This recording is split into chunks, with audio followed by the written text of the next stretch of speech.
Shivam tutorial में आपका स्वागत है। दोस्तों आज मैं आपको बताने जा रहा हूँ जो काउंसलिंग की आगे की प्रोसेस क्या है, उसके बाद में डॉक्यूमेंट वेरिफिकेशन किस तरह से होता है, वहाँ पे कौन कौन से काम आपको करने होते हैं दोस्तों, और जो चॉइस फिलिंग है इससे रिलेटेड सभी प्रकार की जानकारी आपको डिटेल्स में देने जा रहा हूँ। दोस्तों आप पेशेंस के साथ वीडियो देखते रहें और चैनल पे नए हैं तो चैनल को ज़रूर सब्सक्राइब करें ताकि आपको इस तरह के वीडियो का नोटिफिकेशन सबसे पहले सही समय पे मिलता रहे। दोस्तों सबसे पहले हम बात करते हैं रजिस्ट्रेशन के बारे में। रजिस्ट्रेशन आपका हो गया है तो अब आगे क्या क्या होगा। दोस्तों रजिस्ट्रेशन हो गया है तो अब आगे आपका रैंक कार्ड जारी होगा, उसके बाद चॉइस फिलिंग होगा और जो कॉलेज है वो अलाउड होगा। दोस्तों जैसे चॉइस फिलिंग करेंगे उसके 5 या 6 दिन के बाद आपका कॉलेज अलाउट होगा और उसके बाद डॉक्यूमेंट वेरिफिकेशन होगा और तब जाकर एडमिशन मिलेगा। दोस्तों अभी इतने सारे प्रोसेस होने हैं आपके एडमिशन में। दोस्तों आपको मन में उठता होगा कि अब रजिस्ट्रेशन हो गया है, रैंक कार्ड जारी नहीं होता है, तब तक हमें क्या करना चाहिए। दोस्तों आपको बता दें कि जितने भी प्रकार के डॉक्यूमेंट्स आपको लगने वाले हैं एडमिशन के टाइम, तो दोस्तों उन सारे डॉक्यूमेंट्स को आप ज़रूर बनवा कर रखें। और आपको डॉक्यूमेंट्स से रिलेटेड जानकारी नहीं है तो आप वीडियो मेरा ज़रूर देख लें, लिंक आपको डिस्क्रिप्शन में मिल जाएगा। दोस्तों मैंने आपके सारे डॉक्यूमेंट्स से रिलेटेड वीडियो बना चुका हूँ, उसमें इतना तक बताया हूँ कि आपको कौन से डॉक्यूमेंट फ़ोटोकॉपी ले जाने हैं, कौन से ओरिजिनल ले जाने हैं, तो सारी जानकारी दी हुई है, आप वहाँ से देख सकते हैं। दोस्तों उसके बाद आपको बता दें चॉइस फिलिंग के लिए आपको कॉलेज और ब्रांच को ज़रूर सेलेक्ट कर लेना चाहिए इस बीच, क्योंकि जैसे ही डेट आएगा तो आपको सब काम जल्दी से करना होगा, क्योंकि सेशन लेट हो रहा है तो आपको ज़्यादा दिन का टाइम नहीं मिलेगा। तो दोस्तों चॉइस फिलिंग के ऊपर भी मैंने एक वीडियो बना चुका हूँ, तो आप वहाँ से भी चॉइस फिलिंग देखकर और अपने कॉलेज ब्रांच को सिलेक्ट कर सकते हैं। और दोस्तों इसे एक आप पेज में लिख कर रखें कि मुझे इस कॉलेज का ये ब्रांच चॉइस में देना है, तो वहाँ पे आपको चॉइस फिल करने में सहूलियत होगी। दोस्तों उसके बाद में आपने रजिस्ट्रेशन किया होगा तो आपको एक 4 या 5 पेज का रिसीविंग मिला होगा। दोस्तों ये सारे डॉक्यूमेंट्स को आपको एक अच्छे फाइल में रखना चाहिए ताकि ये सारे डॉक्यूमेंट्स ख़राब ना हों। दोस्तों आगे आपको बता दें कि आप चॉइस फिलिंग करते हैं और रजिस्ट्रेशन करते हैं तो दोस्तों ये वन टाइम प्रक्रिया है।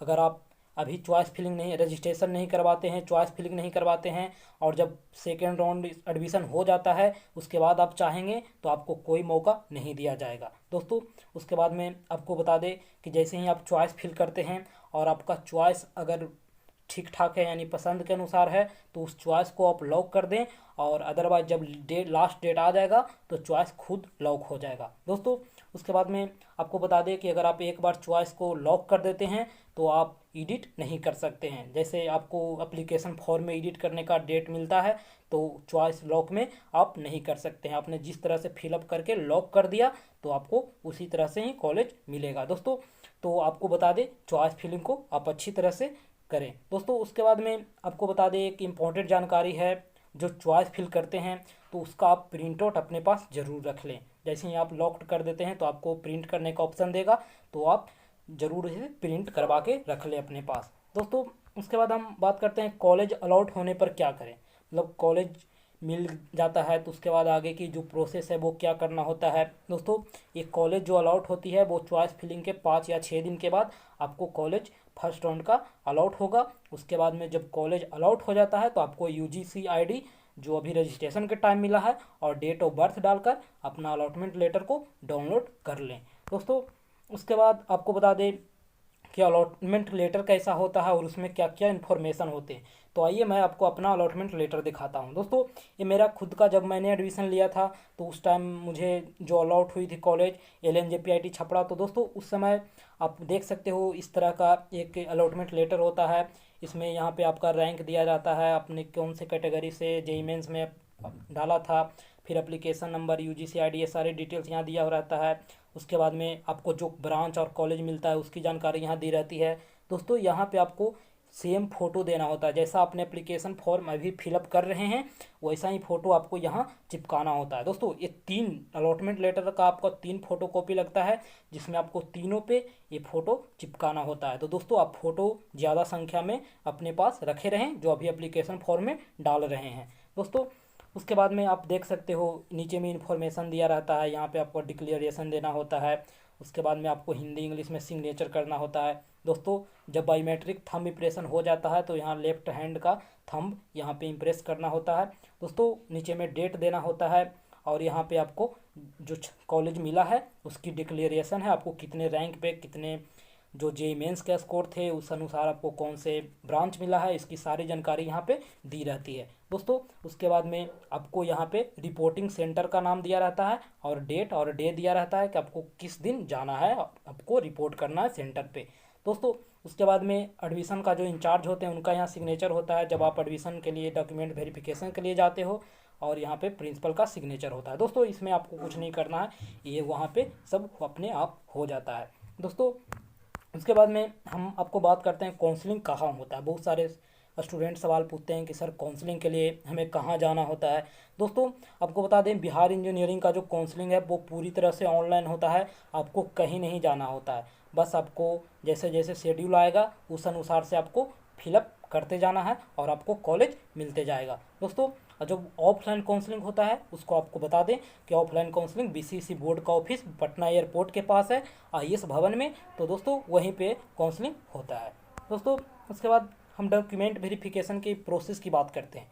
तो डॉक्यूमेंट वेरिफिकेशन की जो प्रोसेस है आपको बता दें, जैसे ही कॉलेज अलॉट होता है तो आपको अलॉटमेंट लेटर को डाउनलोड करना है, उसके बाद सारे डॉक्यूमेंट्स को ले लेना है, और अलॉटमेंट लेटर पे आपको रिपोर्टिंग सेंटर और टाइम दिया रहता है कि आपको इतना से इतना के बीच जाकर रिपोर्ट करना है। तो दोस्तों आप सारे डॉक्यूमेंट्स को लेकर डॉक्यूमेंट वेरिफिकेशन के लिए चले जाएं। उसके बाद में दोस्तों जैसे ही कोई रिपोर्टिंग सेंटर में कोई बदलाव आता है तो उसको आपको इन्फॉर्मेशन मिलते रहेंगे समय समय पर हमारे चैनल पे भी और बीसीसी बोर्ड के ऑफिशियल वेबसाइट पर भी दोस्तों।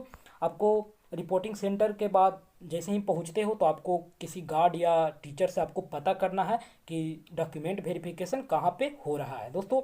जैसे ही आप वहाँ पे पहुँचते हो तो आपको एक रूम में बैठाया जाएगा, आपको एक फाइल अच्छा सा दिया जाएगा जिसपे कॉलेज का प्रिंट होगा दोस्तों। वहाँ पे फाइल में आपको एक चेक स्लिप होगा, और तो हम आपको बता दें सबसे पहले कि एक चेक स्लिप कैसा होता है। तो दोस्तों ये देख सकते हैं चेक स्लिप है मेरे पास, तो अभी यूजीईएससी का नहीं है मेरे पास, पोस्ट ग्रेजुएट मेडिकल का है। तो दोस्तों इसी तरह का होता है, यहाँ पे यूजीसी आईडी देना होता है, रैंक देना होता है, स्टेट देना होता है, नेम देना, father's name, address, permanent address, उसके बाद में फ़ोन नंबर, ईमेल आईडी, ये सारी डिटेल्स देना होता है। उसके बाद आपके पास कौन कौन से डॉक्यूमेंट्स अवेलेबल हैं इसका टिक आउट करना होता है। उसके बाद में ये जो एजुकेशनल क्वालिफिकेशन देना होता है, रेसिडेंशियल एड्रेस देना होता है। तो दोस्तों ये सारी डिटेल देना होता है, 3 पेज का होता है। ये आपको ऑफिशियल वेबसाइट पे बहुत जल्द जारी होने वाला है, और जैसे ही जारी होगा तो मैं इसे डिटेल्स में समझा दूंगा दोस्तों। उसके बाद में आपको फॉर्म का पार्ट ए और पार्ट बी है उसे निकालना है दोस्तों। चेक स्लिप को अच्छे से फिलअप कर देना है और सारे डॉक्यूमेंट्स को सेल्फ अटेस्ट कर देना है, यानी सब पे अपना सिग्नेचर कर देना है। उसके बाद आपको सारे डॉक्यूमेंट्स को फाइल में रखकर जहां डॉक्यूमेंट्स वेरिफिकेशन होता है वहां जमा कर देना है दोस्तों। जैसे ही जमा करते हैं तो आपको वहां से एक आपका जो अलॉटमेंट लेटर है वो आपको दे दिया जाएगा और बोला जाएगा कि आप बायोमेट्रिक थंब इम्प्रेशन करवा के लाइए। तो दोस्तों वहाँ पे आप जाओगे तो आपको वहाँ पे अंगूठे लगाकर एक मशीन से वेरीफाई होगा और वहाँ पे आपको थंब लगाया जाएगा, जो मैंने अभी अलॉटमेंट लेटर पे दिखाया वहाँ पे थंब इम्प्रेशन होगा दोस्तों।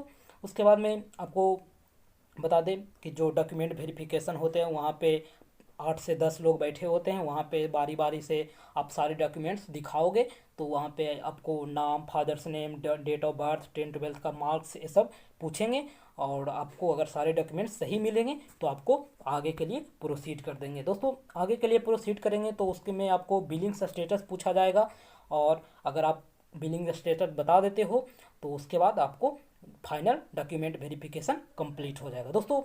ये बिलिंग्स स्टेटस में बता दें आपको कि अगर आपको एडमिशन कंफर्म लेना है तो आपको बिलिंग्स में नो देना है, और आपको अपग्रेडेशन देना है तो बिलिंग्स में यस देना है दोस्तों। होता है क्या कि किन्हीं को कॉलेज जो मिलता है वो पसंद नहीं आता है, उन्हें लगता है कि मुझे इससे अच्छा कॉलेज मिलेगा तो हम अगले राउंड के लिए ट्राई कर सकते हैं, तो वो आपको अपग्रेडेशन देना है, तो अपग्रेडेशन में बिलिंग्स को यस देना है दोस्तों। उसके बाद में जैसे ही आपका अपग्रेडेशन और जो फाइनल डॉक्यूमेंट वेरिफिकेशन हो जाता है वहाँ पर एक आपको डॉक्यूमेंट वेरिफिकेशन स्लिप दिया जाएगा। तो दोस्तों आपको हम दिखाएंगे कि किस तरह का वेरिफिकेशन स्लिप होता है दोस्तों। उसके बाद में आपको 2500 रुपये एडमिशन फ़ी जमा करना होता है और आपका एडमिशन 100% कन्फर्म हो जाता है। तो दोस्तों हम आपको डॉक्यूमेंट वेरिफिकेशन स्लिप दिखाते हैं वो किस तरह का होता है दोस्तों। आप देखिए ये मेरा डॉक्यूमेंट वेरिफिकेशन स्लिप है, मुझे फर्स्ट राउंड में ही एक कॉलेज अलॉट हो गया था दोस्तों। मैं कैटेगरी का था और मेरा जो जेंडर है वो मेल है। दोस्तों यहाँ पे जो डिटेल्स दी गई है, मुझे जो कॉलेज अलॉट हुए हैं आप देख सकते हैं, मैं अपना दिखा रहा हूँ, LNJPIT छपरा। उसके बाद अलॉटेड ब्रांच है जो ट्रिपल ई ब्रांच है, कैटेगरी है। दोस्तों एडमिशन का जो फ़ी है आप देख सकते हो 2500 रुपये है।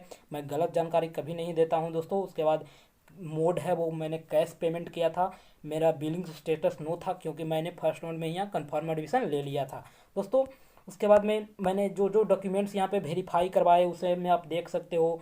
मार्कशीट है 10th 12th का, पासिंग सर्टिफिकेट UGC का, उसके बाद प्रोविजनल सर्टिफिकेट है, मार्कशीट है, एडमिट कार्ड है, जे मेंस का स्कोर कार्ड है, UGC का रैंक कार्ड है, जेंडर है, उसके बाद में कास्ट सर्टिफिकेट है, रेसिडेंशियल है, स्कूल लिविंग सर्टिफिकेट है। दोस्तों ये सारी डॉक्यूमेंट्स मैंने यहाँ पे वेरीफाई कराएं और यहाँ देख सकते हैं सब पर वेरीफाइड लगा हुआ। इस तरह का लेटर आपको एक डॉक्यूमेंट वेरिफिकेशन के बाद मिलेगा। इसे डॉक्यूमेंट वेरिफिकेशन स्लिप कहते हैं दोस्तों। उसके बाद में आपको बहुत सारे डाउट रहते हैं कि कॉलेज अलॉट होने के बाद कितने दिन टाइम मिलता है एडमिशन के लिए। तो दोस्तों आपको मैक्सिमम 3 से 4 दिन का टाइम दिया जाएगा, आप इस बीच में ही एडमिशन ले लीजिए दोस्तों।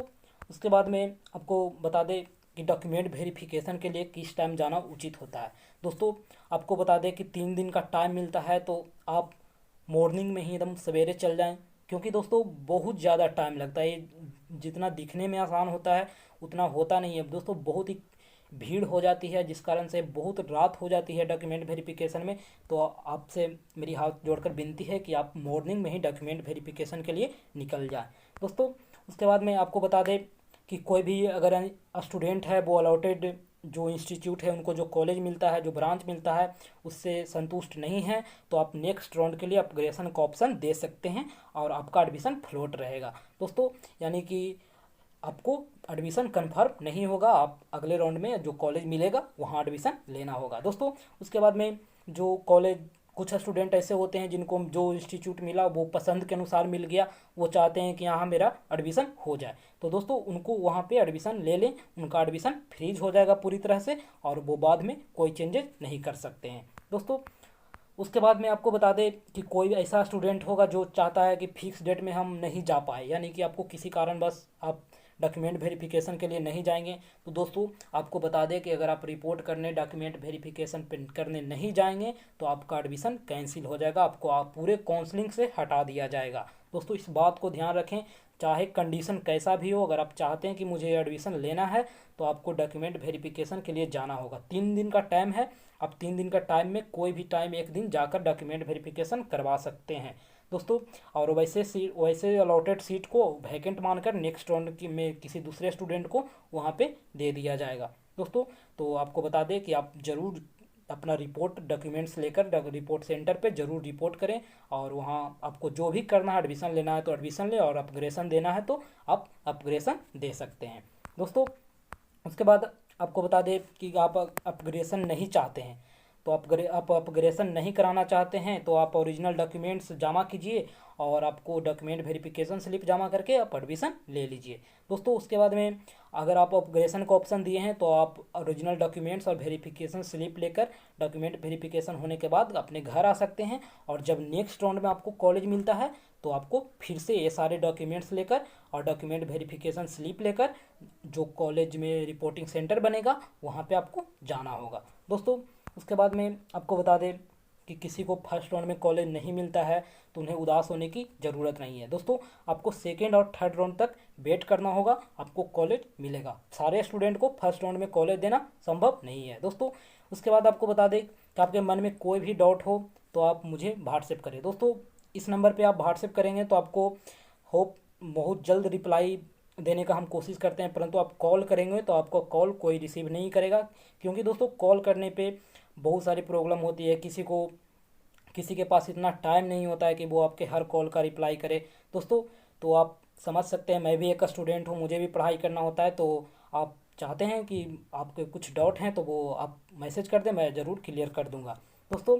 उसके बाद आपको बता दें कि डॉक्यूमेंट्स वेरिफिकेशन के लिए पेरेंट्स को ले जाना चाहिए दोस्तों। बहुत सारे के मन में एक सवाल होता है, तो दोस्तों आपको बता दें कि आपको जो अभी पार्ट ए और पार्ट बी मिला है रिसीविंग के रूप में, तो दोस्तों वहाँ पे एक सिग्नेचर करवाना होता है गार्जियन से। आप देख सकते हैं उसे खोलकर, आप वहाँ गार्जियन से सिग्नेचर करवा लें। और आप चाहते हैं कि नहीं ले जाएं तो आप नहीं भी ले जा सकते हैं, वहाँ कोई ऐसा ज़रूरत नहीं है। आप उनका वहीं पे एक सिग्नेचर होता है, आप कर खुद कर सकते हैं दोस्तों। और जो गर्ल्स लोग हैं उनको तो मैं सजेस्ट करूँगा कि आप अपने पेरेंट्स के साथ ही जाएं, क्योंकि बहुत ज़्यादा परेशानी होती है दोस्तों और बहुत लेट हो जाता है डॉक्यूमेंट वेरिफिकेशन में। तो आप अपने पेरेंट्स के साथ जाएं तो आपको सुविधा मिलेगी दोस्तों। और उसके बाद आपको बता दें कि जो सवाल उठते हैं फर्स्ट राउंड के एडमिशन के कितने दिन बाद सेकेंड राउंड का रिजल्ट आता है। तो दोस्तों आपको बता दें कि जो फर्स्ट राउंड का रिजल्ट है वो जारी होता है, तो 3 दिन एडमिशन के लिए टाइम मिलता है और 3 दिन के आपको सेकेंड राउंड का जो रिजल्ट है वो फाइनल करने में।